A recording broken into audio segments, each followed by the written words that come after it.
Les amis, j'espère que vous allez bien et que vous avez passé une excellente journée et bien sûr une excellente soirée.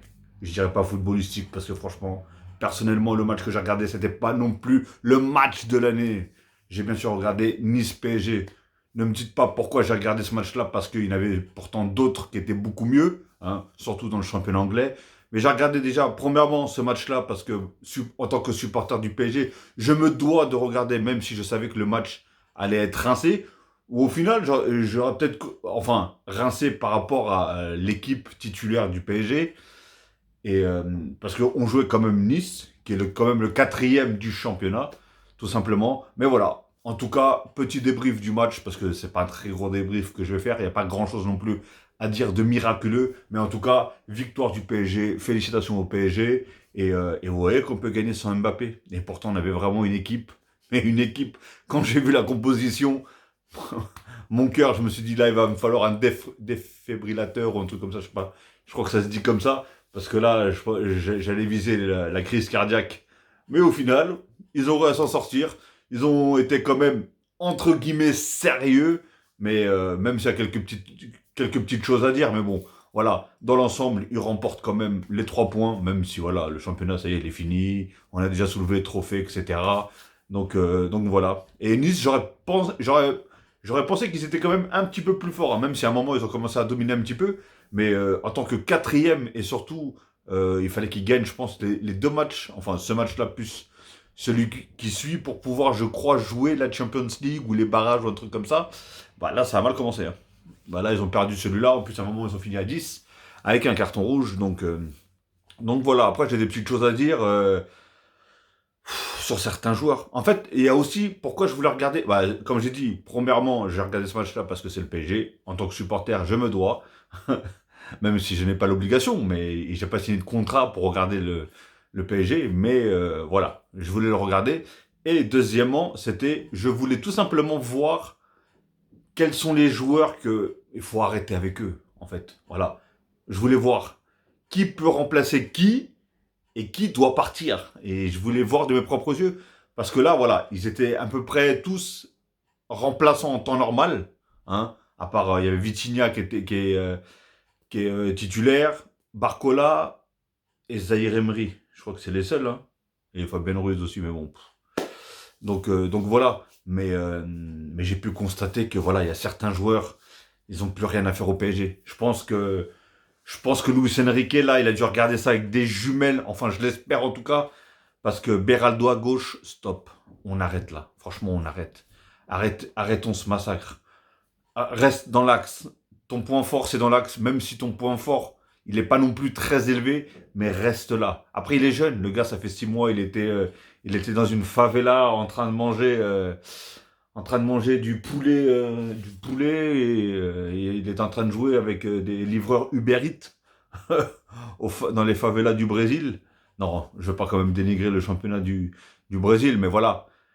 Donc voilà, ça fait 6 mois, il était au Brésil, là il est en France, il connaît personne, il est complètement perdu, donc on va quand même lui laisser un petit peu de temps, même si parfois j'ai l'impression qu'il est dur. En plus, ils le mettent du côté gauche, il est tellement nul du côté gauche. Je crois que tu mets ma soeur sur le côté gauche, on n'arrive même pas à la passer par rapport à lui. C'est un truc de fou. Franchement, c'est un truc de fou. Et, euh, et comment ça s'appelle? Et ouais, j'ai vu que dans ses dégagements, il était claqué, il n'arrivait pas à courir. L'autre, en plus, ils te mettent, ils le mettent à ce poste-là alors qu'ils savent qu'il est pas bon. Et en plus, ils te le mettent face à un mec qui est rapide. Alors que lui, il est lent. Dans les relances, il a été haché. Faut dire ce qu'il est, il était haché. Donc moi, pour moi, ce poste-là, ne le mettez plus. Mettez je sais pas qui, mais ne le mettez plus lui.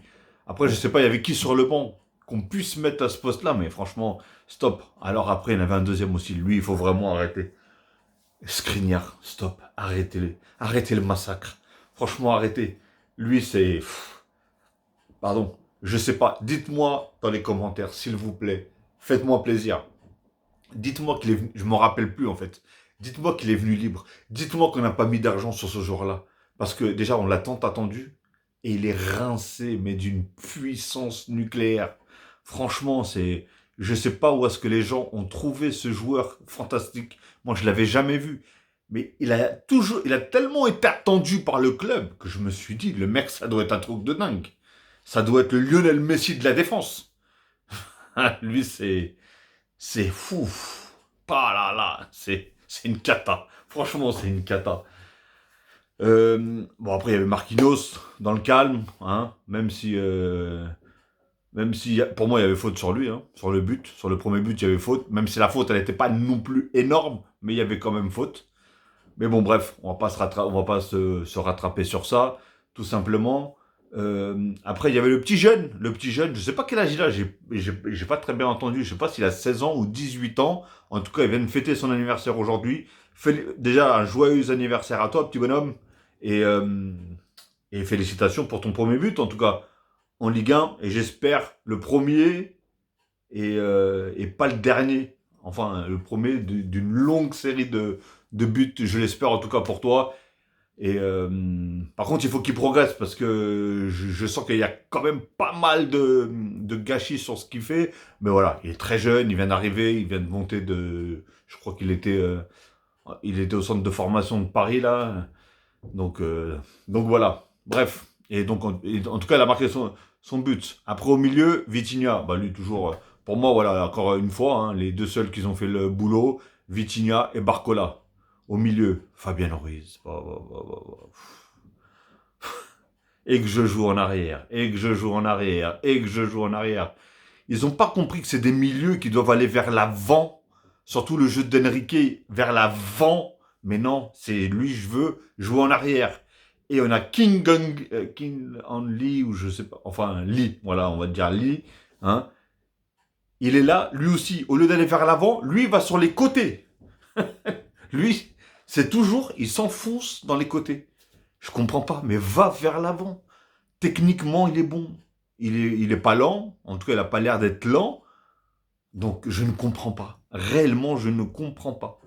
C'est... Voilà. Après, on avait, du coup, Fabien Ruiz, hein, comme je dis, à la ramasse totale. Hein. Lui aussi, il faut arrêter avec lui. Je sais pas si Luis Enrique le garde parce qu'il est espagnol ou je sais pas, mais c'est pas possible. Il peut pas me dire qu'il trouve ce joueur meilleur que lui. Réellement, c'est impossible. C'est une pure catastrophe. Et après, en attaque, hein, on avait Barcola qui a fait un très gros match. Franchement, moi, j'ai trouvé très bon. Il a été pratiquement dans toutes les occasions. Il a dynamisé un peu le match dans ses actions. Il a fait très mal à leurs défenseurs.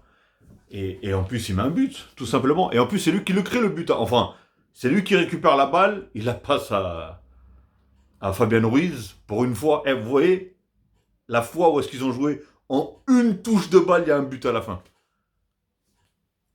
Et j'ai vu, et j'ai regardé parce que moi j'ai toujours trouvé que c'était comment ça s'appelle, le défaut du PSG. Ils n'arrivent pas à jouer en une touche de balle. C'est un truc de dingue. Ils sont obligés de tourner en rond, de toucher 8 fois la balle chacun. J'arrive pas à comprendre comment ils. Et là, regarde, Barcola récupère la balle, il la passe à Fabien Ruiz. Fabien Ruiz en une touche, il la remet à Barcola, Barcola, paf, il enroule et but. C'est aussi simple que ça. Pourquoi se compliquer la vie? À jouer en arrière, à jouer là, toucher 50 000 fois la balle. Vas-y, c'est bon. Et après, on avait aussi Gonzalo Ramos. Gonzalo Ramos, je pense qu'il va avoir beaucoup de difficultés, non pas par rapport à son jeu. Enfin, si. C'est juste que, en fait, j'ai l'impression qu'ils ont pris tellement l'habitude de jouer sans neuf, parce que la plupart du temps, euh, ou sinon, quand ils mettaient en neuf, ils mettaient qui? Ils mettaient Mbappé. Mais Mbappé, le problème, c'est qu'il restait jamais en neuf. Il se mettait toujours un sur un côté. Donc c'était pas un vrai neuf. Alors que lui, c'est un vrai neuf. Et ils n'arrivent pas à jouer avec un vrai neuf. Parce que lui, c'est un pivot gang, comme disait Mbappé. Mais ils jouent jamais avec lui. En fait, ils ont pas cette habitude-là de jouer avec ce genre de joueurs, des vrais neufs. Ils n'ont pas l'habitude de jouer. Donc, bon, après, c'est une question de reprendre l'habitude. Mais le temps qu'ils arriveront pas, Gonzalo Ramos, il a pratiquement pas de ballon. Il a pratiquement pas de ballon. C'est incroyable. Mais après, j'ai vu quelques petits échanges vite fait avec Barcola, hein, qui étaient assez plaisants. Parce que même à un moment, c'est carrément Gonzalo Ramos qui centrait à Barcola. Mais, euh, mais voilà, c'est tout ce qui manque pour moi au PSG. Mais voilà, il y a certains joueurs. Après, j'en oublie peut-être. Et je commence à me demander, dites-moi dans les commentaires, je vais peut-être être méchant, mais qui vous préférez entre Soler et Fabien Ruiz? Même si pour moi les deux ils sont rincés. Hein.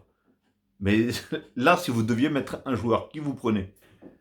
Parce que franchement, c'est Fabien Ruiz, c'est dur. Hein. Franchement, c'est dur. Hein. En tant que supporter, je peux vous dire que c'est très dur de voir ce qu'il fait. Hein. Donc, euh, donc voilà, les amis. Bon, bah écoutez, petit débrief, hein, comme je l'ai dit, du PSG. Il n'y a pas grand chose à dire. Hein. Qu'est-ce que vous voulez vous dire? Ah oui, je ne sais pas si je n'ai parlé de Zahir Emery d'ailleurs. Zahir Emery que j'ai trouvé. Bon, je ne vais pas dire qu'il a fait le match de l'année hein, non plus. Hein.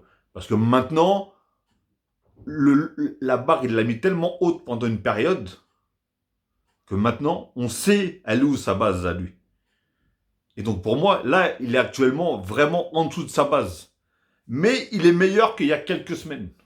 Parce que allez, depuis qu'il est revenu de blessure, il n'a pas réussi à retrouver son vrai niveau. Et d'ailleurs, c'était trop brouillon. Son football était trop brouillon, trop souvent absent, trop souvent éclipsé, trop souvent fantôme. Alors que nous, on le connaissait, voilà, c'était le mec, il pouvait jouer les trois postes au milieu de terrain, il récupérait des balles, c'était un vrai guerrier, quoi. Il allait physiquement, il était là, etc., etc. Il prenait la balle, il montait, il cassait des lignes, tout ça. Là, il fait plus rien que tout ça. Et là, aujourd'hui, allez, je sens une légère amélioration quand même aujourd'hui. Hein. J'ai trouvé faire quelques petits trucs quand même.